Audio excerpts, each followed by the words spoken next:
Back to I focus.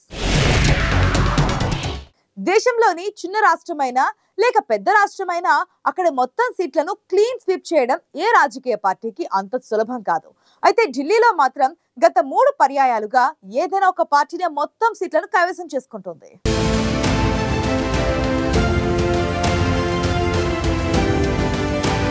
ఈసారి లోక్సభ ఎన్నికల్లో ఢిల్లీలో సత్తా చాటేదెవరు? గత ఎన్నికల్లో మాదిరిగానే బీజేపీ తన రికార్డును తానే సమం చేస్తుందా, లేక కాంగ్రెస్ ఆప్లు సత్తా చాటుతాయా?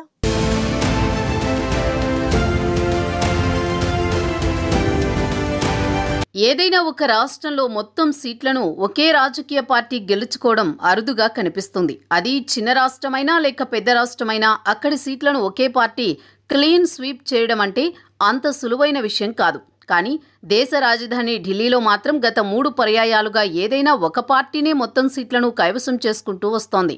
ఢిల్లీలో మొత్తం 7 లోక్సభ నియోజకవర్గాలున్నాయి. అయితే గత కొన్నేళ్లుగా ఢిల్లీలోని లోక్సభ సీట్లను ఏదైనా ఒక పార్టీ కైవసం చేసుకుంటూ రావడంపై ఆసక్తికర చర్చ జరుగుతోంది.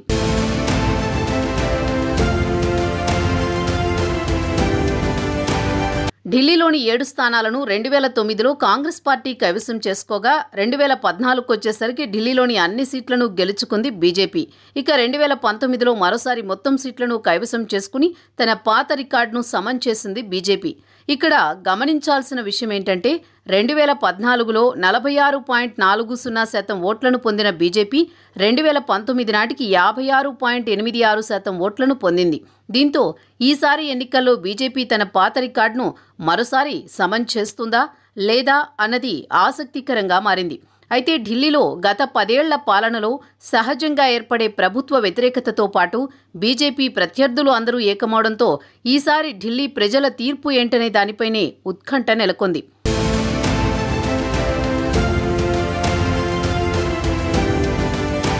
గత కొన్నేళ్లలో బీజేపీ దేశవ్యాప్తంగా బలపడుతూ వచ్చింది. మరోవైపు కాంగ్రెస్ పార్టీ బలహీనపడుతూ వచ్చింది. ముఖ్యంగా ఢిల్లీలో కాంగ్రెస్ పార్టీ క్రమంగా బలహీనపడింది. 2009లో కాంగ్రెస్ పార్టీ 57.11% ఓట్లను సాధించగా ఆమ్ ఆద్మీ పార్టీ ఆవిర్భావం తర్వాత కాంగ్రెస్ తన ఉనికిని చాటుకోవడమే కష్టంగా మారింది. 2014 నాటికి కాంగ్రెస్ బలం 42.01%కు తగ్గగా 2019 సార్వత్రిక ఎన్నికల నాటికి 22.51%కి పడిపోయింది. 2019 ఎన్నికల్లో ఆప్ 18.11% ఓట్లను సాధించింది. మరోవైపు బీజేపీ ఏకంగా 56%కి పైగా ఓట్లను సాధించింది.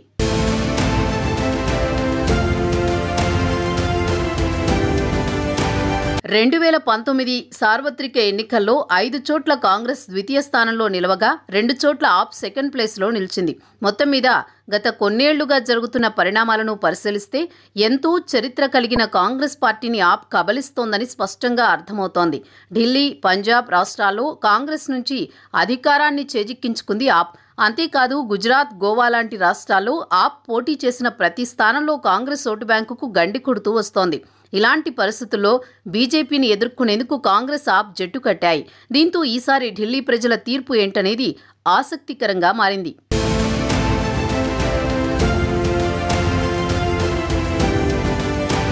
ఢిల్లీలో మొత్తం 7 లోక్సభ నియోజకవర్గాలు ఉండగా New Delhi, Chandni Chowk, north east Delhi, east Delhi, north west Delhi, west Delhi, south ఢిల్లీలుగా విభజన జరిగింది.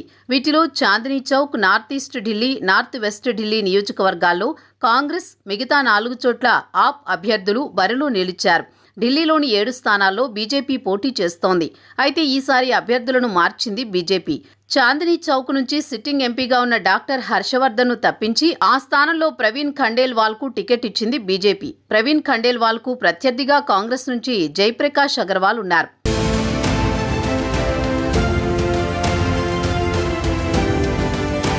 నార్త్ ఈస్ట్ ఢిల్లీ నియోజకవర్గం నుంచి సిట్టింగ్ ఎంపీ మనోజ్ తివారీని బీజేపీ కొనసాగించింది. భోజ్పురి గాయకుడిగా ఉత్తరాది వారికి సుపరిచితుడైన మనోజ్ తివారీ బీజేపీ ఢిల్లీ రాష్ట్ర అధ్యక్షుడిగాను పనిచేశారు.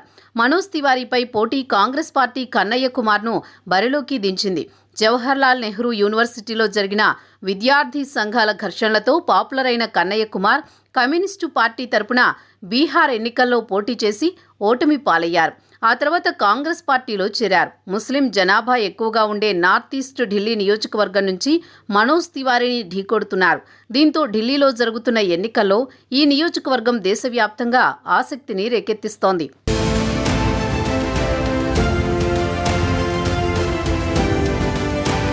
ఈస్ట్ ఢిల్లీ సిట్టింగ్ ఎంపీగా ఉన్న మాజీ క్రికెటర్ గౌతమ్ గంభీర్ను తప్పించిన బీజేపీ అధిష్టానం హర్ష్ మల్హోత్రాకు టికెట్ ఇచ్చింది.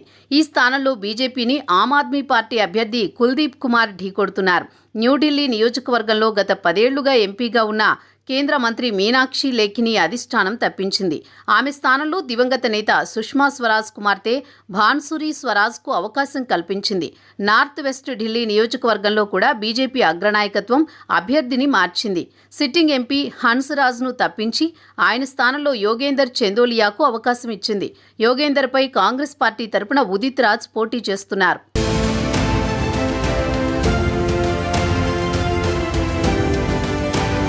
West Delhi sitting MP Parvesh వర్మను తప్పించి ఆయన స్థానంలో కమల్జిత్ సెహ్రావత్కు అవకాశం ఇచ్చింది బీజేపీ.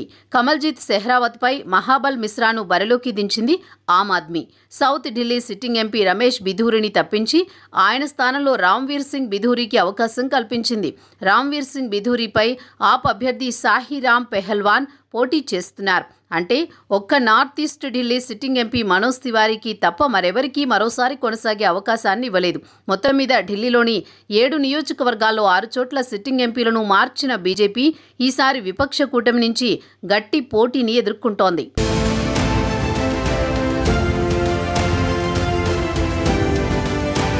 ఢిల్లీలో గత ఎన్నికల్లో మాదిరిగానే మొత్తం స్థానాలను కైవసం చేసుకోవాలని బీజేపీ ప్రయత్నించగా ఈసారి ఎలాగైనా సరే బీజేపీకి చెక్ పెట్టి సత్తా చాటాలని ఆప్, కాంగ్రెస్ తీవ్రంగా శ్రమించాయి. మరి ఈ ఉత్కంఠ పోరులో గెలిచేదెవరో చూడాలి. మరి